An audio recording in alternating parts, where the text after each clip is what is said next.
आज के इस वीडियो में मैं बात करने वाला हूँ लक्ष्मी जी के बारे में। कौन थी लक्ष्मी जी? क्या है उनका वास्तविक इतिहास? आजकल उन पर इतना विवाद क्यों है? क्या लक्ष्मी जी के ऐतिहासिक प्रमाण मौजूद हैं? अगर उनके ऐतिहासिक प्रमाण मौजूद हैं तो वो कहां पर हैं? अगर लक्ष्मी जी के ऐतिहासिक प्रमाण मौजूद हैं तो उन्हें भारतीय इतिहास में क्यों नहीं पढ़ाया जाता है? क्या यह भारतीय इतिहासकारों का षड्यंत्र है या फिर इसमें कोई बड़ा रहस्य छुपा है जिसे इतिहासकार आम जनता को बताना नहीं चाहते हैं? इन सभी प्रश्नों का जवाब आपको इस वीडियो के अंदर मिलने वाला है, क्योंकि मैं आपको बताने वाला हूं कि लक्ष्मी जी कौन थी, उनका वास्तविक इतिहास क्या है, उनका वास्तविक नाम क्या है, उनके प्रमाण कहां कहां उपलब्ध हैं और भारतीय इतिहास में उन्हें क्यों नहीं पढ़ाया जाता है। सब कुछ बताने वाला हूं। साथ में ये भी बताने वाला हूं कि ये वीडियो किसी भी देवी देवता को नीचा दिखाने के लिए नहीं बनाया गया है। यह वीडियो केवल जानकारी देने के लिए बनाया गया है। तो आइए वीडियो की शुरुआत करते हैं।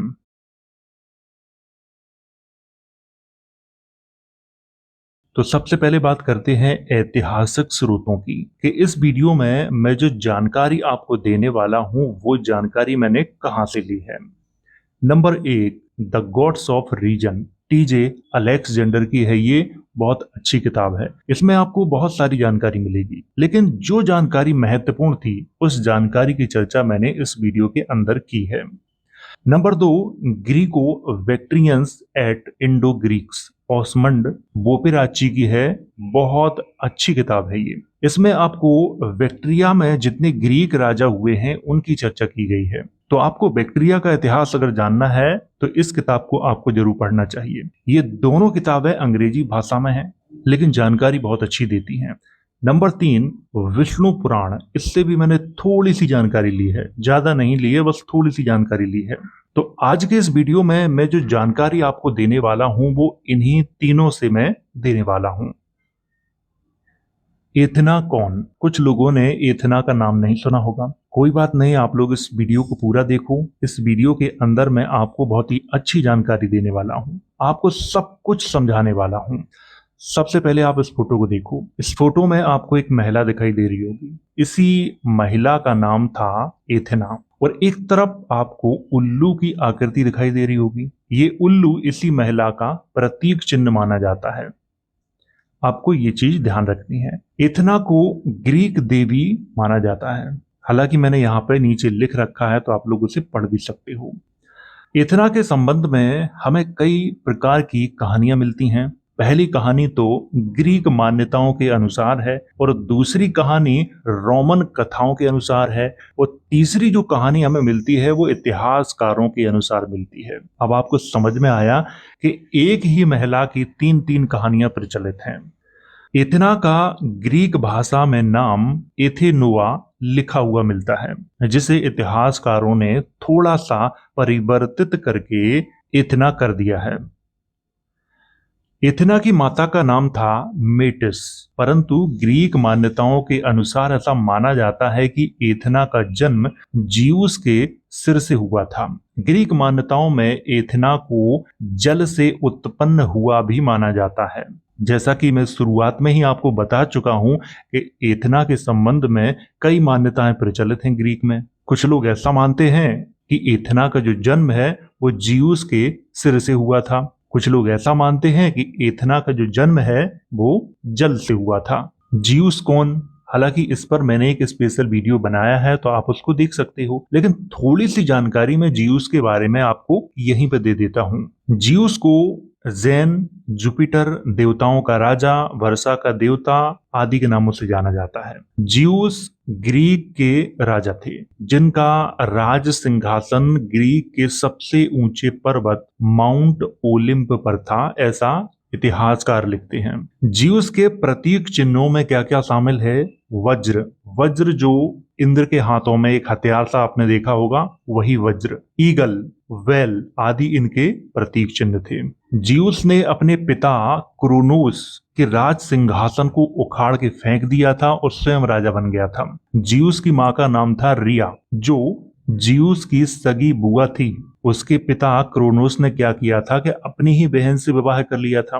और जियूस ने भी क्या किया था कि अपनी माँ रिया से शादी करने की इच्छा जताई थी, लेकिन रिया ने इनकार कर दिया था। फिर जियूस ने यहाँ पे एक बहुत बड़ा षड्यंत्र किया रिया के साथ। उसने क्या किया कि अंधेरे में सांप का रूप धारण किया और अपनी माँ रिया के साथ संभोग कर दिया था, जिससे वो गर्भवती हो गई। कुछ समय के बाद उसे एक बेटी पैदा हुई। बेटी अत्यधिक सुंदर थी। बेटी जवान हुई तो जियूस ने क्या किया कि उसके साथ भी बलात्कार कर दिया। तो ये था जियूस का परिचय। हालांकि इस पर मैंने एक स्पेशल वीडियो बनाया है, आपने अगर देखा होगा तो आपको जरूर मालूम होगा। अगर आपने नहीं देखा है तो वो वीडियो इस वीडियो के अंत में मिल जाएगा, तो उसे आप देख सकते हैं। देवी एथना का प्रतीक चिन्ह उल्लू है, जो उसकी प्रारंभिक अवस्था का प्रतीक माना जाता है। ग्रीक मान्यताओं में उल्लू को धन दौलत और संपन्नता का प्रतीक माना जाता है। अब आपको यहां से कुछ समझ में आया कि उल्लू को ग्रीक मान्यताओं की मैं बात कर रहा हूं कि धन दौलत और संपन्नता का प्रतीक माना जाता है।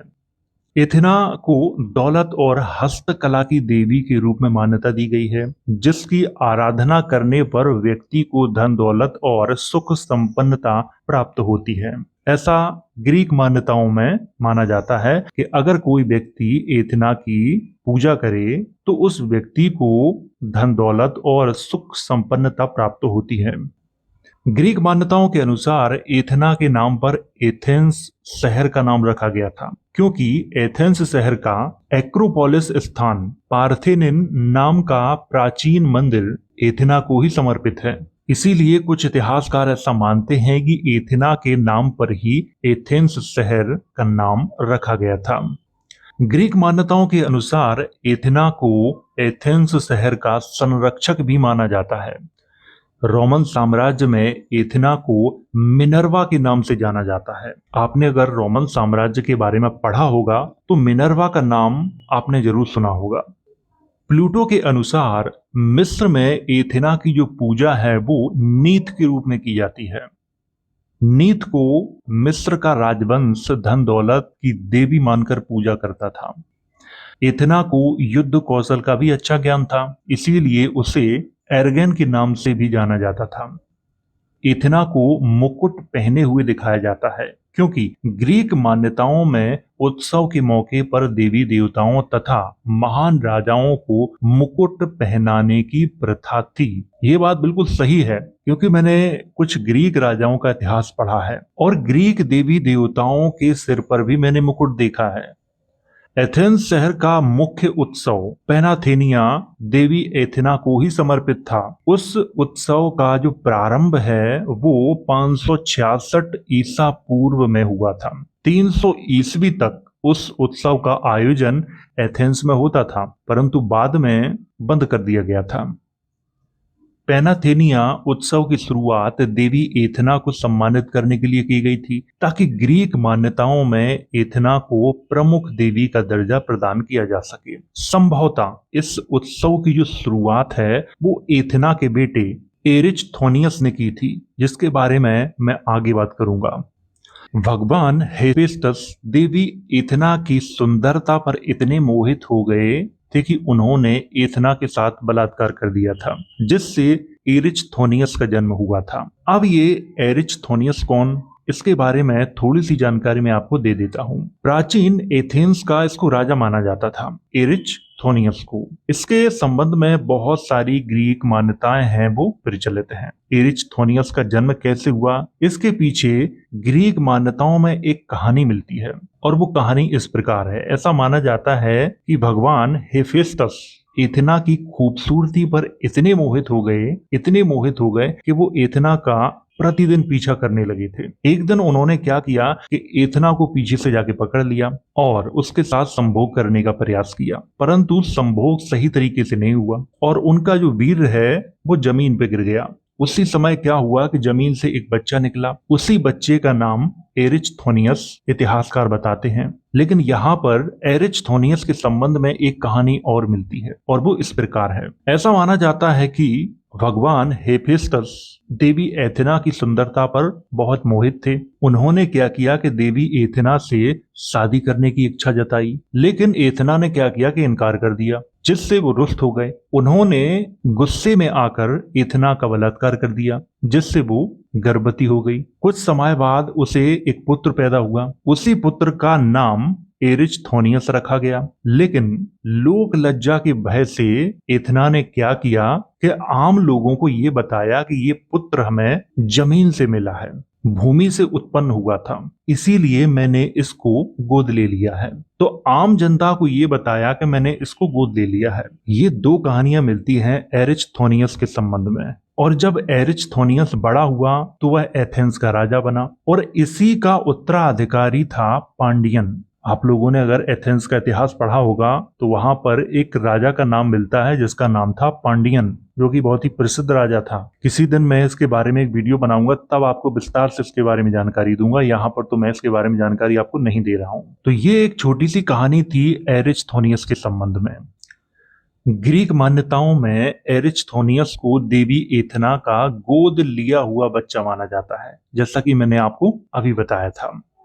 एथना की सुंदरता पर उसके पिता जियूस भी मोहित थे, इसीलिए जियूस ने एथना को विशेष शक्तियां दे रखी थी। जियूस के संबंध में भी कई कहानियां प्रचलित हैं और ज्यादातर कहानियों में जियूस हमें बलात्कार करते हुए दिखाई दे रहे हैं। कभी वो अपनी माँ के साथ संभोग कर देते हैं, कभी अपनी बेटी के साथ संभोग कर देते हैं, तो कभी किसी के साथ संभोग कर देते हैं। ग्रीक का जो इतिहास है, इसीलिए मैंने पढ़ाना बंद कर दिया है कि वहां पे बहुत ही बेकार कहानियां मिलती हैं। ग्रीक मान्यताओं में जिसको भगवान कहा जा रहा है वो अपनी बेटी के साथ संभोग कर रहा है, वो अपनी माँ के साथ संभोग कर रहा है। ऐसी कहानियां भरी पड़ी हैं ग्रीक मान्यताओं में। ग्रीक देवी एथेना की पूजा ग्रीक से लेकर भारत तक अलग अलग नामों से की जाती है। जैसे मिस्र में नीथ नाम से की जाती है, रोमन में मिनर्वा नाम से की जाती है, और भारत में उनका क्या नाम है आगे अभी आपको पता चल जाएगा।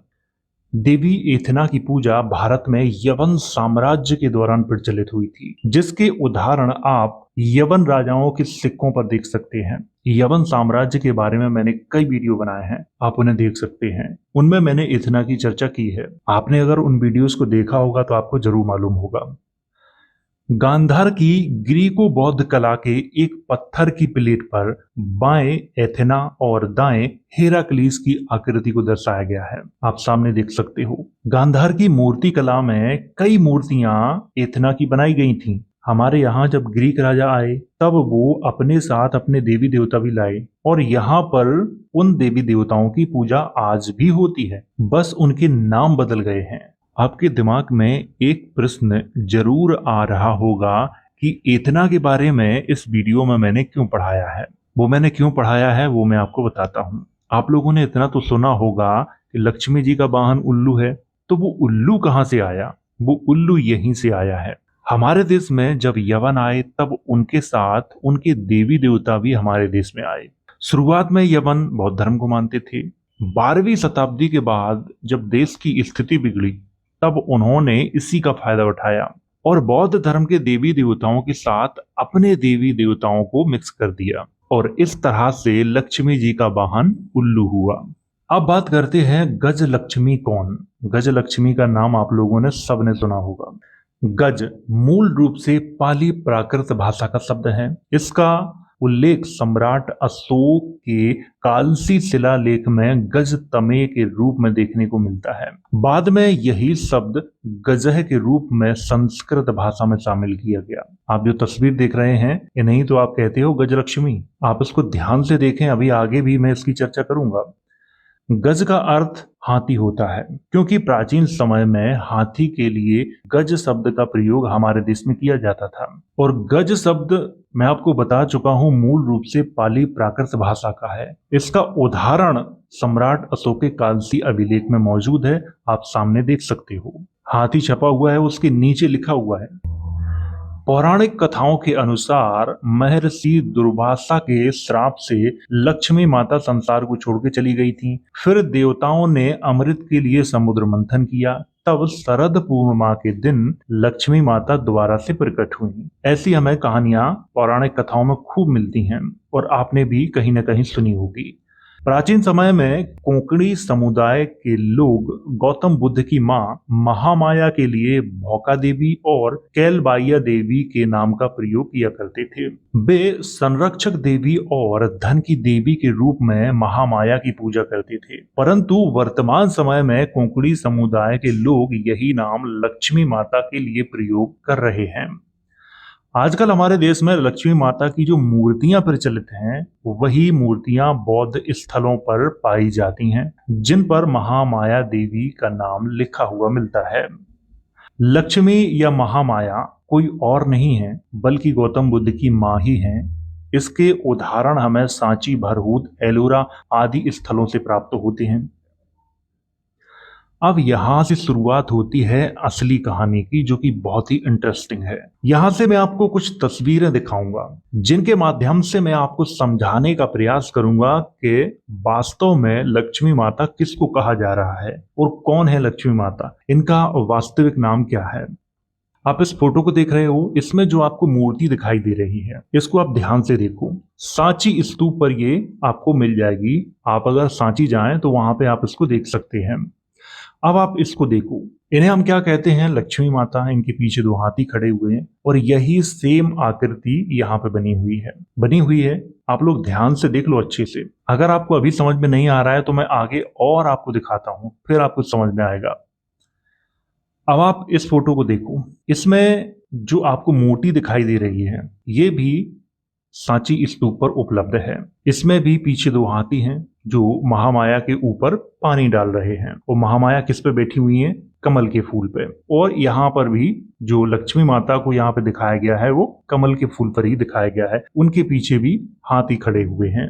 यहाँ पे 4 हाथ दिखाए गए हैं, यहाँ पे 2 हाथ दिखाए गए हैं। हाँ, इसकी भी मैं आगे बात करूंगा, तब आपको विस्तार से समझा दूंगा कि यहाँ पर 4 हाथ क्यों हैं, यहाँ पर 2 हाथ क्यों हैं, क्योंकि इसके पीछे भी एक बहुत बड़ी कहानी है। हालांकि वो कहानी मैं नहीं सुनाऊंगा आपको, क्योंकि कहानी कहानी होती है, वो इतिहास नहीं होती है। लेकिन आपको ऐसी ही मूर्ति जरूर दिखाऊंगा जिससे आपको पता चल जाए कि वास्तव में क्या चीज है ये। अब आप लोग इस फोटो को देखिए, इसमें देवी महामाया खड़ी हैं और ये भी आपको सांची स्तूप पर ही देखने को मिलेगी। और इधर राजा रवि वर्मा द्वारा बनाई गई पेंटिंग है। अब आप इसको देखिए, एलोरा की गुफा में महामाया देवी की टूटी फूटी आकृति, यानी कि टूटी फूटी मूर्ति यहाँ पर टूटी अवस्था में है। ये पीछे हाथी खड़े हैं जो कि पानी डाल रहे हैं। अब सबसे ज्यादा जो प्रश्न उठता है वो कौन सा उठता है, उस पर थोड़ी सी चर्चा कर लेते हैं। प्रश्न ये उठता है कि अगर आप इन फोटोज को विकिपीडिया पे देखोगे तो वहां पे आपको लक्ष्मी माता ही लिखा हुआ मिलेगा। बस लोग यहीं से कंफ्यूज हो जाते हैं। आपको अगर लगता है कि इनके ये ऐतिहासिक प्रमाण उपलब्ध हैं लक्ष्मी माता के इतने सारे, तो फिर क्या है, आप इनको इतिहास में लिख दो। क्यों नहीं लिखते? बहुत बड़ा ये प्रश्न है। आप इनको इतिहास में इसलिए नहीं लिखते हो क्योंकि सारे जो इतिहासकार हैं वो जानते हैं कि ये वास्तव में कौन है, इसलिए नहीं लिखते हैं। लेकिन बच्चे इनको जानते नहीं हैं, तो बच्चों के दिमाग में काफी सारे प्रश्न होते हैं। उनको ऐसा लगता है कि नहीं, जो विकिपीडिया पे लिखा है वो सब कुछ सही है। विकिपीडिया पे सब कुछ सही नहीं होता है, आपको ये बात समझनी चाहिए। विकिपीडिया पे आप अकाउंट बना लो, आप लिख दो कुछ भी। आइए आगे बात करते हैं।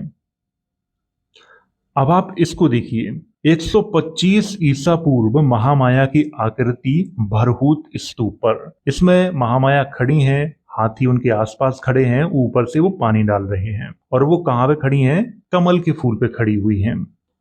आपको यहां से कुछ समझ में आ रहा है? अभी भी नहीं आ रहा होगा तो अभी मैं आपको और दिखाने वाला हूं। अब इसको देखिए, ये सिक्का बहुत ही महत्वपूर्ण है। गांधार के जो शक राजा थे उनका नाम था एजिस।